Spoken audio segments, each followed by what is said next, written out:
Hi guys. तो Harshal sir की class करते टाइम हर्षल सर ने बोला था कि उन्होंने कुछ मैगज़ीन्स अपने टेलीग्राम चैनल पे, लर्निंग कैप्सूल्स के टेलीग्राम चैनल पे दी हुई हैं एंड वो मंथली वाइज हर बार डालते हैं। तो मैंने जैन में एक सॉल्व की थी, पीडीएफ टाइप की थी वो, बट क्वेश्चंस बहुत ही अच्छे थे।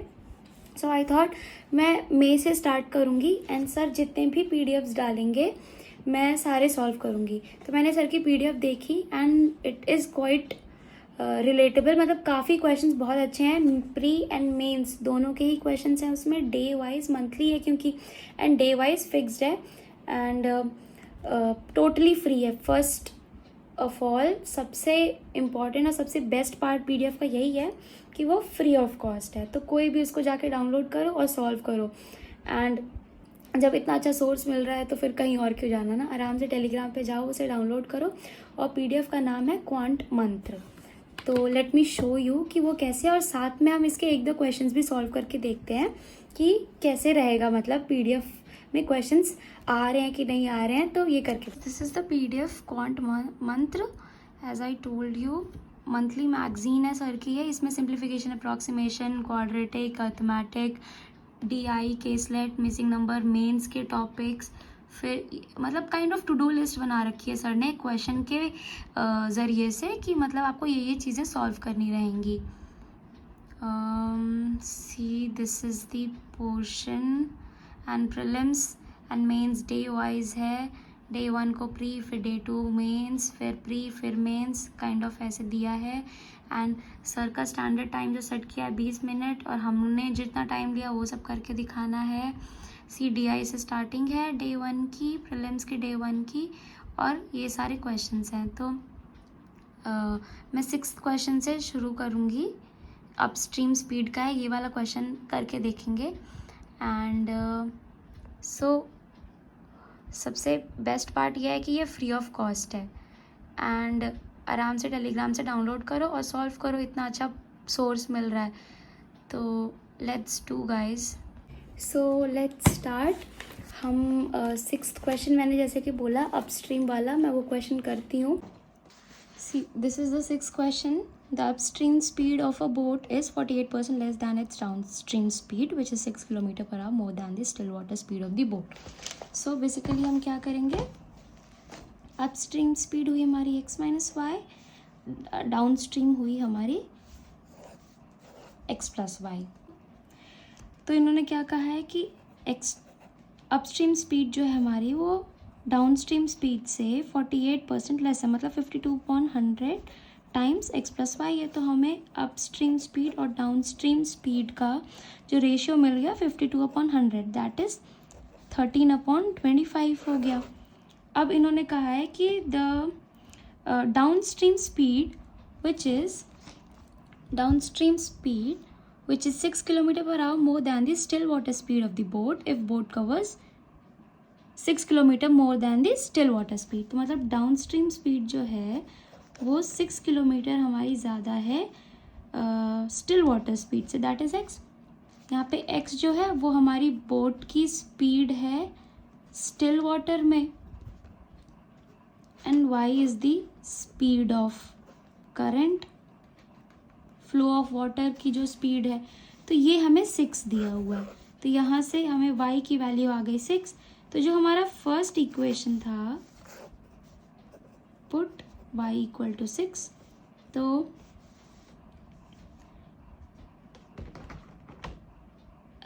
x माइनस 6 अपॉन x plus 6 is equal to 13/25।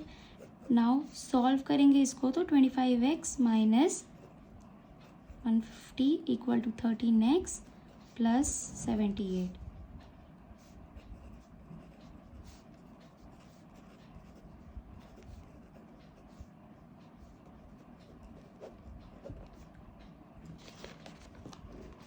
तो हमें x की वैल्यू जो मिलेगी वो मिलेगी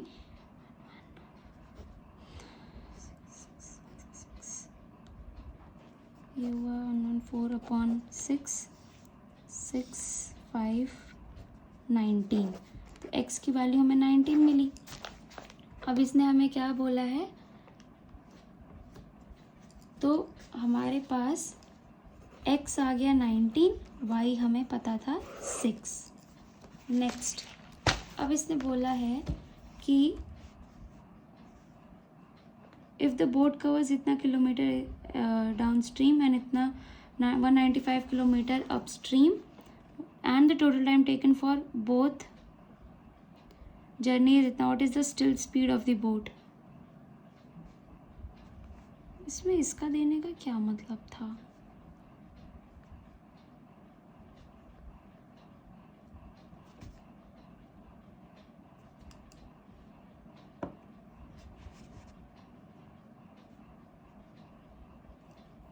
एक्स एंड वाई तो हमें पहले ही आ गया, क्वेश्चन में इन्होंने पूछा हुआ है कि what is the still water speed of boat, तो वो तो हमारी 19 आ ही गई है। 19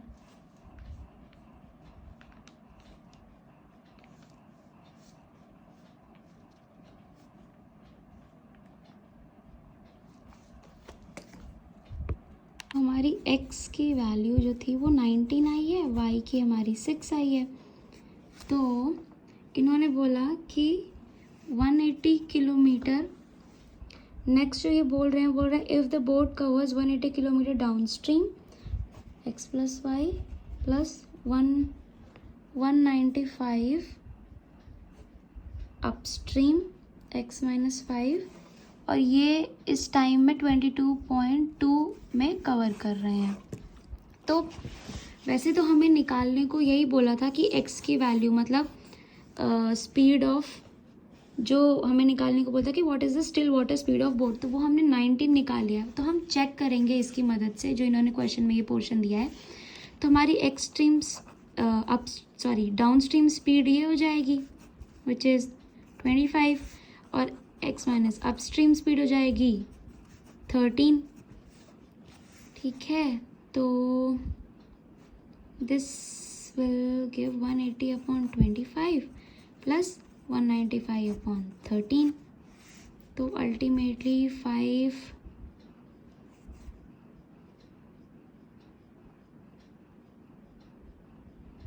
36.5 1 ज़ा 13 65 15, तो ये हो गया 7 ज़ा 1.2 प्लस 15, तो 22.2। तो हेंस तो जो हमारी x की वैल्यू जो 19 आई है ये सही है, और y की भी जो 6 आई है ये भी सही है। तो this is how we have to, जो इन्होंने इस क्वेश्चन में ना, अब यहाँ पे ये कंफ्यूजिंग पॉइंट ये था क्वेश्चन में कि x की वैल्यू बोली थी इन्होंने, फाइनली इन्होंने बोला था कि स्टिल वाटर स्पीड निकालनी है, what is the still water speed of the boat. तो हमने, और इन्होंने ये भी दिया था if the boat covers 180 kilometre in down stream 195 upstream, तो इसमें पूरे में सब कुछ तो दिया ही था, टाइम भी दिया था 22.2 आवर्स में किया हुआ है इन्होंने। तो बस हमने उसकी मदद से चेक कर लिया कि जो हमने वैल्यू निकाली थी 19 वो सही है कि नहीं सही है। ओके, सो नेक्स्ट क्वेश्चन जो है हमारा 7th question, state aptitude test is conducted in a state over 333 centers and relevant data regarding the applicants has been kept for future relevance. According to that data, the average number of applicants per center was 2340. So basically, as you can see, total जो center है हमारे पास, total centers कितने हैं? 333। and very most important point क्या है कि जो average दिया हुआ है पर सेंटर वो है 2340, है ना।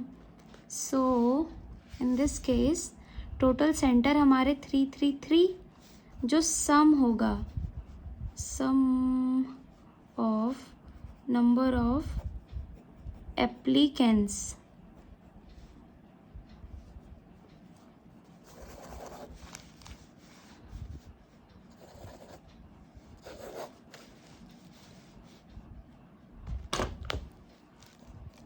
sum of number of applicants जो होंगे वो होगा 333 into 2340. See, basically 333 क्या है हमारे पास, टोटल नंबर ऑफ सेंटर्स है, और ये क्या है, एवरेज जो है कि हर पर सेंटर में कितने एप्लीकेंट्स हैं। तो एवरेज क्या होता है,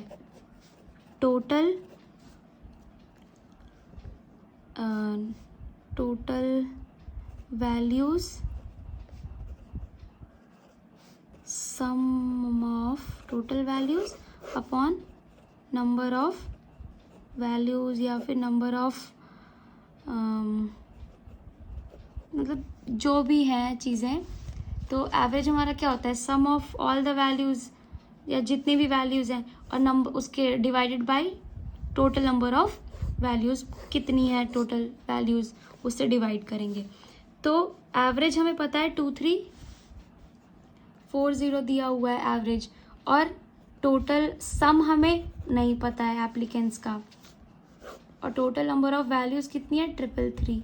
तो ऑब्वियसली सम हमारे पास हो जाएगा 2340 इंटू 333।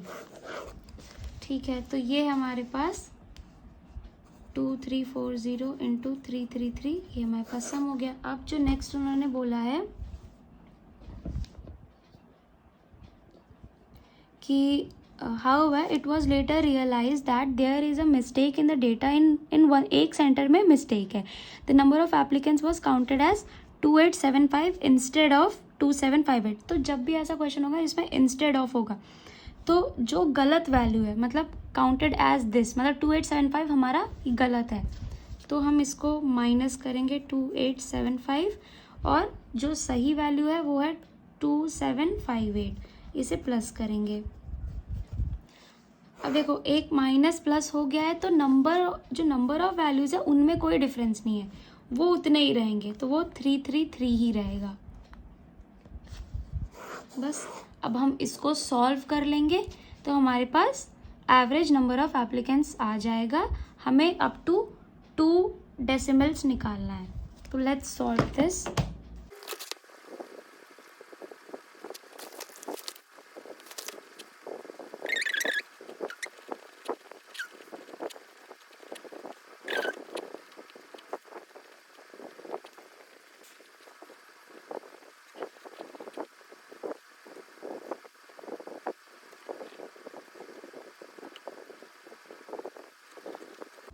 तो हमारा कुछ 2339 से रिलेटेड आ रहा है, तो लेट्स चेक ऑप्शंस। इनका 2339,